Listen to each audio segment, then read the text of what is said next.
नमस्कार दोस्तों, जय जोहार। मैं कौशल तिवारी और बिहिनिया संध्या में आपका स्वागत है।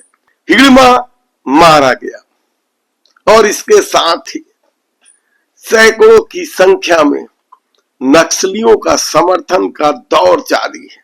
तो दूसरी तरफ सरकार का दावा है कि हर हाल में मार्च 26 में बस्तर नक्सली मुक्त हो जाएगा। बिल्कुल, हमारे देश के यशस्वी प्रधानमंत्री श्री नरेंद्र मोदी जी और हमारे गृह मंत्री श्री अमित शाह जी ने संकल्प लिया है कि अगले साल 31 मार्च 2026 तक पूरे देश से नक्सलवाद को समाप्त करना है। और बड़ी तादाद में हमारे छत्तीसगढ़ में ही थे, लेकिन डबल इंजन की सरकार और हमारे माननीय प्रधानमंत्री जी और गृह मंत्री जी की दृढ़ इच्छा शक्ति के कारण हमारे छत्तीसगढ़ में जो भी हमारे जवान तैनात हैं, मजबूती के साथ नक्सलवाद के खिलाफ में लड़ रहे हैं। लगातार सफलता मिल रही है और सारे टॉप के जो माओवाद सब न्यूट्रलाइज हुए हैं और हमारे माननीय प्रधानमंत्री जी का और गृह मंत्री जी का संकल्प अवश्य पूरा होगा।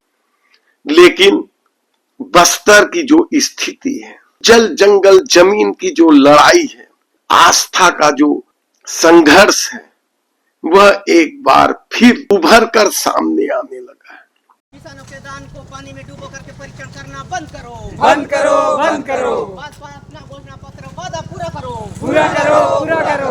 21 कुंटल लेना होगा, लेना होगा, लेना होगा, 21 कुंटल लेना होगा, लेना होगा, लेना होगा। नगद भुगतान 3100 रुपया देना होगा, देना होगा, देना होगा, नगद भुगतान 3100 रुपया तत्काल देना होगा, देना होगा, देना होगा। होश में आओ, होश में आओ, होश में आओ, होश में आओ, होश में आओ, होश में आओ, होश में आओ, होश में आओ। बस्तर में जल जंगल जमीन की लड़ाई नई नहीं है। गुंडा थूर के जमाने से यह लड़ाई चली आ रही है। बस्तर के संसाधनों पर कब्जे को लेकर या हक को लेकर यह लड़ाई बेहद ही खतरनाक मोड़ पर भी जा पहुंची थी। ऐसे में सरकार का जब दावा है कि अब बस्तर विकास की नई दिशा तय करेगा, ठीक इस दावे के बाद यदि बैलाडीला के खदान को, नंदी राज पर्वत को पर्यावरण मंजूरी मिल जाती है तो आदिवासियों की आशंका को बल मिलना स्वाभाविक है। ऐसे में बैलाडीला की इन पहाड़ियों से निकलने वाला लौह अयस्क देश की अर्थव्यवस्था को मजबूत तो बना रहा है, लेकिन इसके बदले बस्तर को क्या मिला, ये सवाल हर आदिवासियों के जेहन में गूंज रहा है। शासन दावा करते नहीं थकती कि वह विकास की नई इबारत लिख रही है, लेकिन अब आदिवासियों ने जिस तरीके से आंदोलन छेड़ दिया, बस्तर में विधानसभा की 12 सीटों में से 4 सीटें कांग्रेस के पास है तो 8 भारतीय जनता पार्टी के पास है। उन 4 कांग्रेसी विधायकों में से एक विक्रम मंडावी इन दिनों गांव-गांव में अलग जगा रहे हैं, जल जंगल जमीन की लड़ाई लड़ रहे हैं, कहा जाए तो गलत नहीं हो, क्योंकि आदिवासी अब भी आशंकित है। नंदीराज पर्वत उनके लिए आस्था का बड़ा केंद्र है और उस पर्वत पर ही यदि खुदाई हो तो आदिवासी कैसे बर्दाश्त करेंगे। संकनी डंकनी नदी का जल तो पहले से ही लौह अयस्क के धूल ने लाल कर दिया है। ऐसे में क्या एक बार फिर जल जंगल जमीन की लड़ाई एक नए संघर्ष को जन्म देगा? ये बड़ा सवाल है, क्योंकि जिस तरीके से जल जंगल जमीन की लड़ाई अलग बस्तर राज्य की मांग में तब्दील होने लगा है, वह भी सरकार के लिए चिंता का विषय होना चाहिए। बस्तर बचाओ मोर्चा, बस्तर विकास मोर्चा, पता नहीं कितने मोर्चे अलग अलग तरह से काम कर रहे हैं और उस बीच आदिवासियों की पीड़ा भी खुलकर बाहर आने लगी। यदि आप सोशल मीडिया में उनके द्वारा किए जा रहे पोस्ट को देखें या सोशल मीडिया में उनके आंदोलन की तस्वीर देखें तो आप चौंक जाएंगे, क्योंकि पूरा मामला यदि अदानी के साथ जुड़ने लगा है, तब आप समझिए कि यह किस खतरनाक स्थिति में जा पहुंचा है। बंद करो, बंद करो, बंद करो, बंद करो, बंद करो, बंद करो, किसानों को प्रताड़ित करना बंद करो, बंद करो, बंद करो, बंद करो, बंद करो। तमनार में जिंदल के खिलाफ आंदोलन हुए थे, उस जन सुनवाई के खिलाफ जो फर्जी तरीके से, गलत ढंग से सत्ता के संरक्षण में की जा रही थी।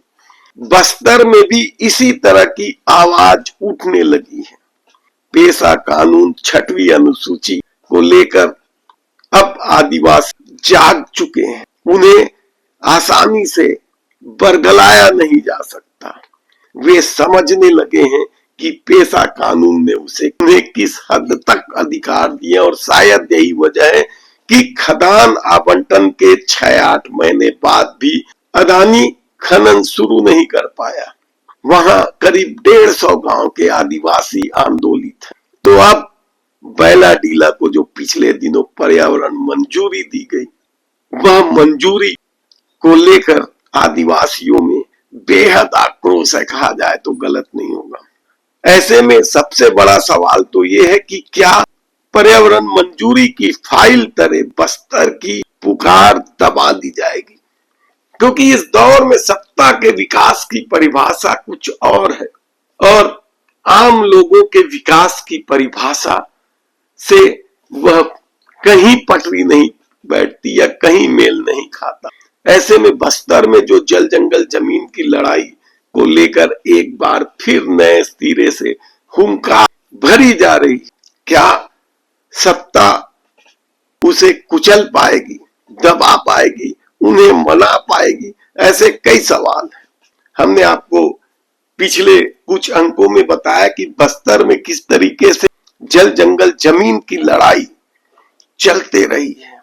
नक्सली कैसे इस लड़ाई का फायदा उठाकर समूचे बस्तर में अपना साम्राज्य स्थापित कर लिया था।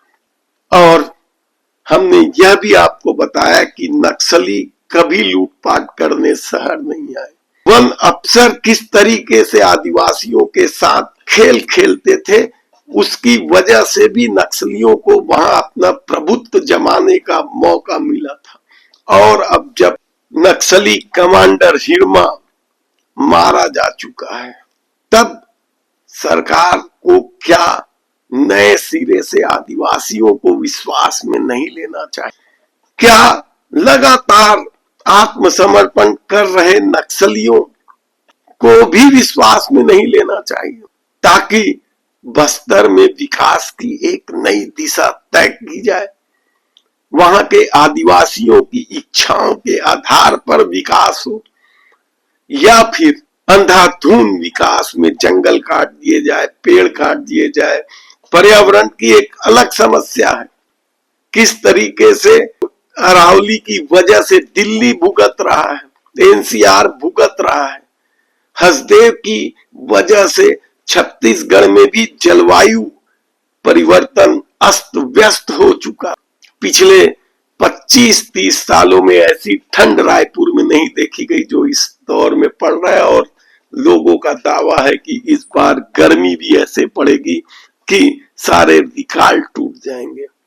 तो दूसरी तरफ विलुप्त प्रजाति के पेड़ों के अस्तित्व को लेकर भी गहरा संकट है।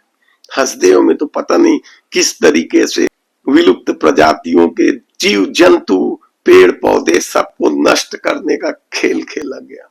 और अब बारी बस्तर की है, तो वन्य जीवों को लेकर भी एक बड़ा सवाल है। लोकसभा तक में यह मामला गूंज चुका है कि कैसे वन्य जीव रिहायशी इलाकों में आने लगे हैं, हमले कर रहे हैं। यदि पिछले 6-7 माह के आंकड़े देखें तो वन्य जीवों के हमले से पालतू मवेशी दर्जन भर से ज्यादा मारे जा चुके हैं। यही नहीं, हाथियों की वजह से कितने ही लोगों की जान जा चुकी है। ऐसे में सरकार यदि विकास की परिभाषा को आदिवासियों के विश्वास में लिए बगैर लागू करती है, तो यकीन मानिए कि आने वाले दिनों में जो जल जंगल जमीन की लड़ाई दिखाई देने लगी है, बस्तर की वादियों में गूंजने लगी है, उसका रूप खतरनाक भी हो सकता है, क्योंकि आदिवासी अब अपना हक छोड़ने को तैयार नहीं है। आदिवासी अब पेशा कानून के द्वारा मिले हक को जानने समझने लगे हैं। तब देखना है कि इस मामले को लेकर आने वाले दिनों में क्या कुछ होता है। हमारी टीम की नजर इस पूरे घटनाक्रम पर लगी हुई है। हम आपको एक एक खबरें बताते रहेंगे। जल जंगल जमीन की लड़ाई को लेकर हमारे ये जो किस्त चल रहे हैं उसको हम आगे बढ़ाते रहेंगे। यदि आपने हमारे चैनल को सब्सक्राइब नहीं किया है तो प्लीज सब्सक्राइब कर लीजिए, बेल आइकन का बटन दबा दीजिए। धन्यवाद।